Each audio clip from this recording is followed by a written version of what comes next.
So there's a question that I've been asked many, many times. This question is asked by people who are Baalei Tshuva at different stages, or people that want to become more interested in Judaism. Sometimes you even get it from people who are Shomer Torah Mitzvot, the frum people, and they ask you the same question with the same feeling, is what do I have to give up in order to become a Shomer Torah Mitzvot? People have a misconception that if you are a person who is a Torah observant person, who keeps the mitzvot, who keeps the laws of the Torah, that you have to really cut off chunks of you and your personality and your world and so on and so forth and throw it out. And it's a very stringent, restricted, and so on and so forth. And I'll tell the truth, it cannot be more wrong than that. Listen, you can't do everything you want. Even in a nomadic culture, basically you are the king of your own self, there are certain rules and there are certain things that you could and you cannot do. But by itself, Judaism is more of a go-getter kind of a way of life than many other things. For example, if you look at what we have, the mitzvot aseh, mitzvot lo ta'aseh. So there are, how many mitzvot aseh? 365. How many mitzvot lo ta'aseh? 248. I think. Or the other way around.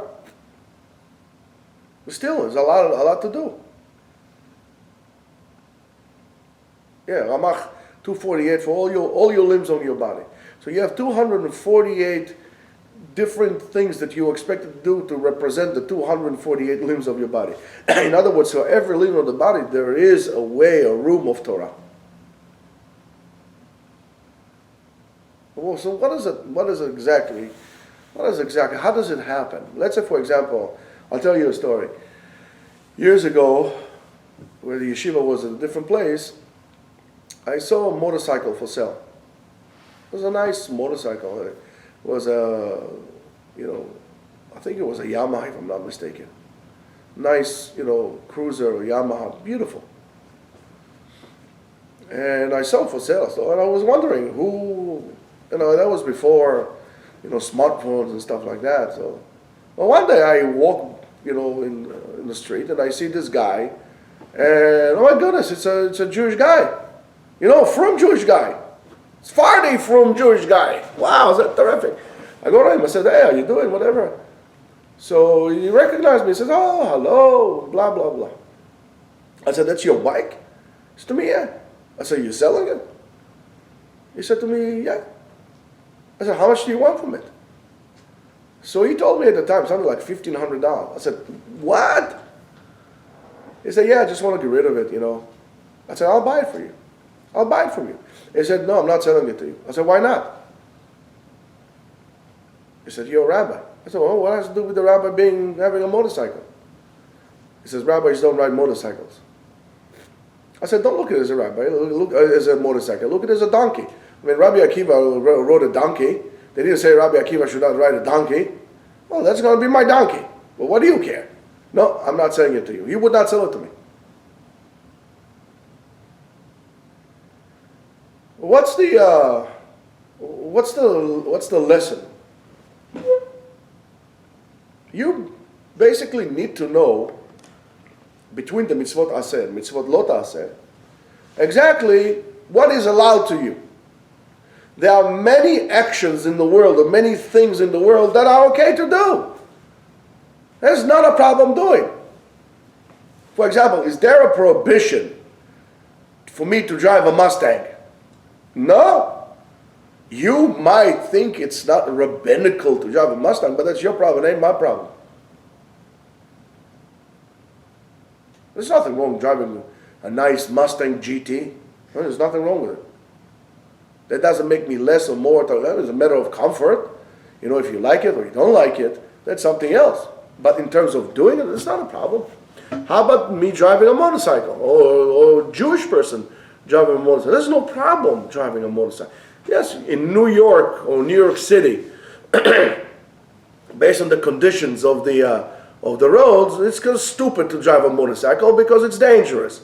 I mean, you might fall into a pothole. You might end up in China. It's like there's like craters here. It looks some certain areas of the city look like Fallujah after the battle over there. It is terrible. Okay, we're not talking about that. Talking about overall.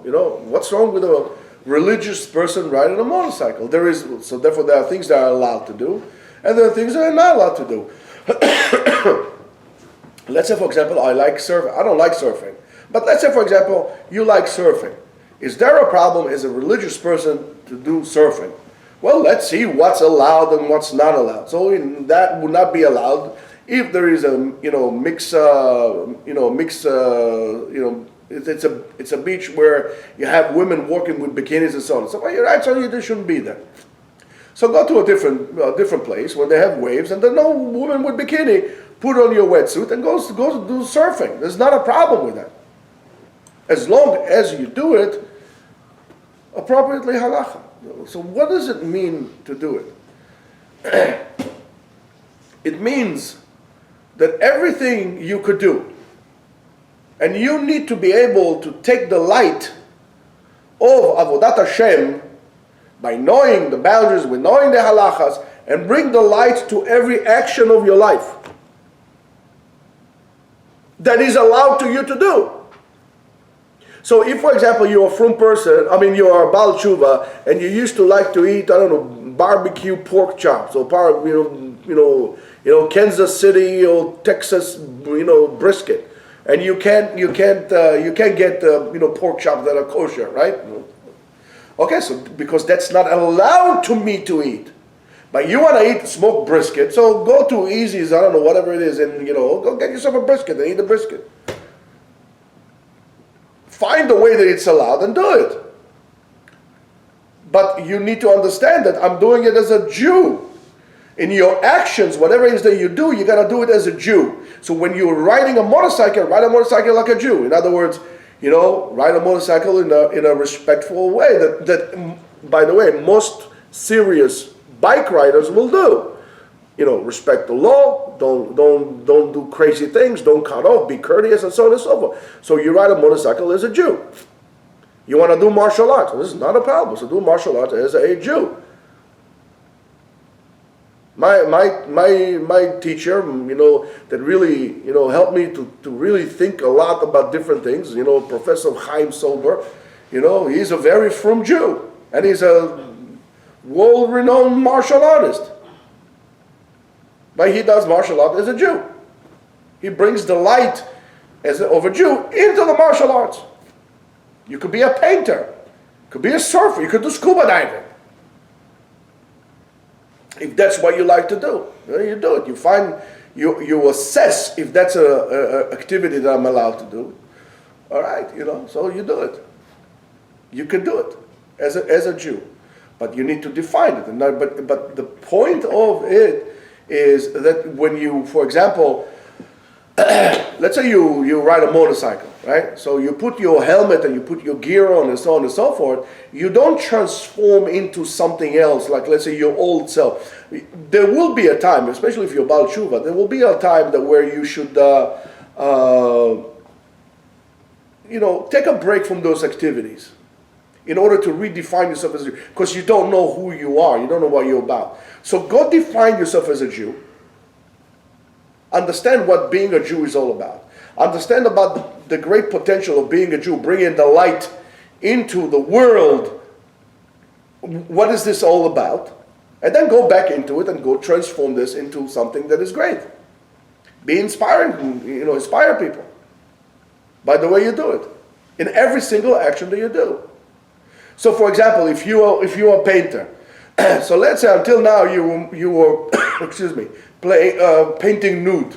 Okay, so you cannot paint nude now, because to sit down and to look into a naked model, that is a problem. That's a halachic problem. But for crying out loud, there are many other things to paint besides nude women. So go paint something else. So you define what is allowed, what is not allowed. You understand that you are a Jew, and then you bring the the Jew into the action, and then you bring the light about it. That's called lekadesh shem shamayim barabim. When people look at you, they will see the way you do things. You do it different as a Jew. Like for example, you're sparring with someone, you spar with someone and you bow down and you show absolute respect. And if you knock your opponent down, after you knocked it down, you give him a hand to lift him up, to help him. You don't just go to the kill, Cobra Kai style, like Karate Kid. You understand that this is just a thing, and you buy him a beer afterwards or something. So you basically don't have to give up anything. You just have to know what is allowed and what is not allowed to you to do. You have to first of all define yourself, and then you can do it like that. If not, but that's the problem. And by the way, this is something that many Jewish people do. That they feel that I cannot do so because I'm shomer Torah mitzvah. I cannot have fun, and that doesn't mean that if you are keeping Torah mitzvot, that you are not missing the point. You could be a very, big Torah scholar, and you could miss the point on that matter of how to do things. In Spain, during the golden era in Spain, they did that. And look what a beautiful creation they had done. Today, we kind of forgot this because I don't really know, if that is, if that could be, taught in school or something like this, but we should, and that's something that you need to understand yourself. How am I doing what I'm doing? It doesn't mean, in other words, the attitude has to be changed. The attitude has to be changed towards that. To understand, to speak to the people about, doing what you want. So, for example, you like hiking, so go hike. Go hike as a Jew. So as a Jew, you need to be even more careful than a regular person. No trace left behind. You have to pick up the stuff. You can destroy. You can engrave on rocks. You can do, because, it's Bal Tashchit. So you define your boundaries, and then you bring the light into that. That's the way to do it. So you basically don't give up anything. You don't have to give up anything. You can do almost everything. There's so much that there is to do, and still be a very shomer Torah mitzvot, not a problem. In other words, there's issues of arayot you don't do. There's the issue of Shabbat. You don't do things on Shabbat. You don't cut corners. You live Jewish life to its fullest, to the highest possible way, by knowing what you're knowing. That's why when we say, Elecha ben chorin, ela mi sheosek b'Torah.